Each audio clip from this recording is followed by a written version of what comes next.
Hey good people, and welcome back to the channel. In just a few moments, you'll get to hear my thoughts and feelings on episode 3 of Ready to Love DC. Now normally, I would post my new reviews of Ready to Love on the same night that it's released.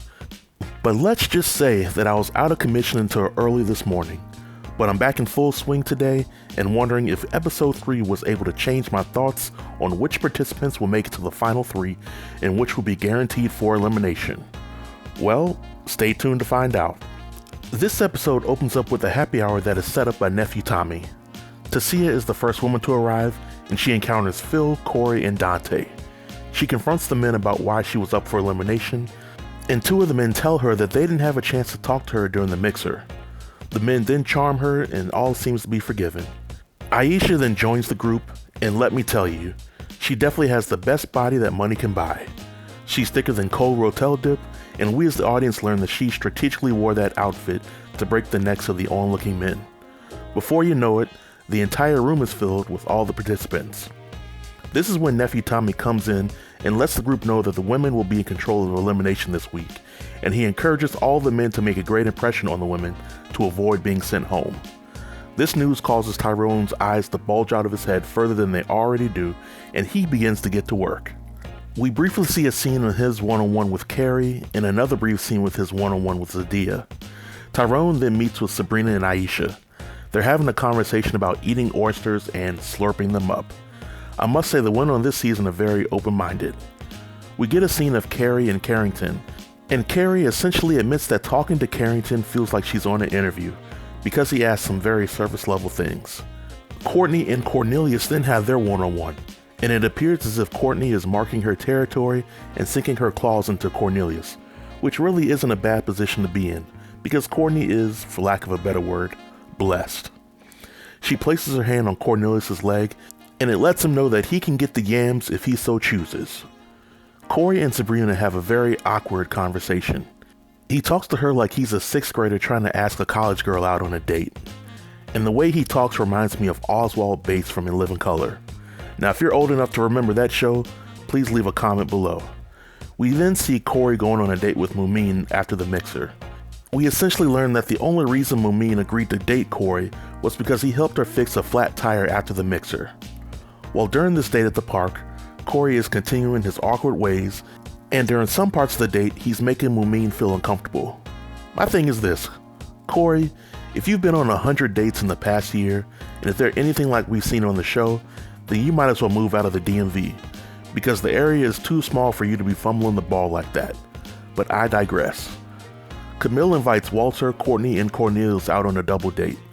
We learn that Camille is only really using this opportunity to see if Cornelius will look at another woman during this process.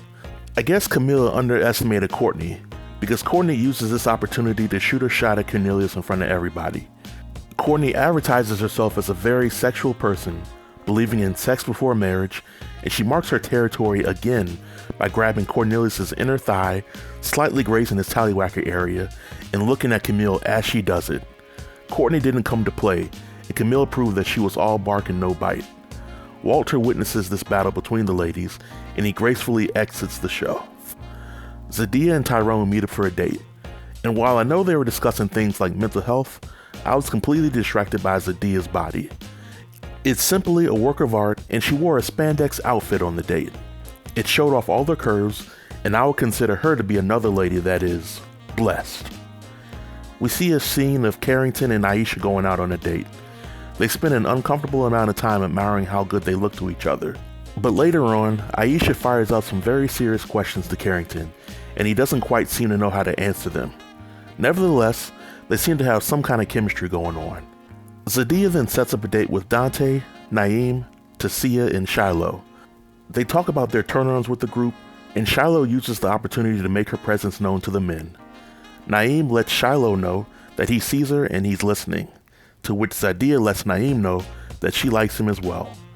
Zadia ultimately admits that she set the date up because she likes Naeem and Dante. All of the women then meet up with nephew Tommy to discuss their top and bottom picks for the men. All of the women except Aisha, who had just got into an accident. Camille, Tacia, and Carrie pick Cornelius as their top connection. Sabrina lists Tyrone and Walter, surprisingly. And Zadia also picks Tyrone and Naeem. And while Mumin picked Corey as her top, multiple women picked him as their bottom. Multiple women also picked Carrington as their bottom. This is when Tacia meets Corey to discuss why he was picked to the bottom. But Corey is extremely excited about this meeting because he thinks she likes him. Corey, during their hug, asks permission to grab Tacia's yams, and he also gets awkwardly close to her during their conversation. Even though Corey was giving off a million red flags during the meeting, Tacia lets him know that he is safe from elimination. Camille also meets up with Carrington and tries to break the news that he's up for elimination as gently as possible. But Carrington displays a significant amount of feminine energy and he gets in his feelings over the matter. Carrington is ultimately eliminated and he goes his separate way. Overall, on a scale of 1 to 10, I'll give this episode a solid 6. It was definitely entertaining and the women this season look amazing, but I'm definitely looking forward to seeing how things progress during the season.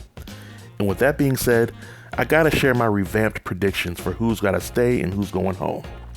For the women, my locks for elimination are Carrie, Tacia, and Mumin. I dropped Mumin from the middle of the pack to being eliminated because I don't think she will have enough connections to make it to the final. In the middle of the pack I have Courtney, Aisha, and Camille. I dropped Courtney and Camille to the middle of the pack because while I believe they're extremely beautiful, I think the men may be turned off by their personalities. And the top 3 women I picked are Zadia, Sabrina, and Shiloh. I upgraded Zadia and Shiloh because they are just as beautiful as Courtney and Camille, but their personalities may be more favorable to the men. And for the men, I expeditiously demoted Corey to being a lock for elimination. The guy acts like a confused virgin, and I can't see him not screwing up another date with a woman. Tyrone is still in the elimination category. I know he made some progress this episode, but I have a feeling that Carrie will try to convince the other women that he needs to go.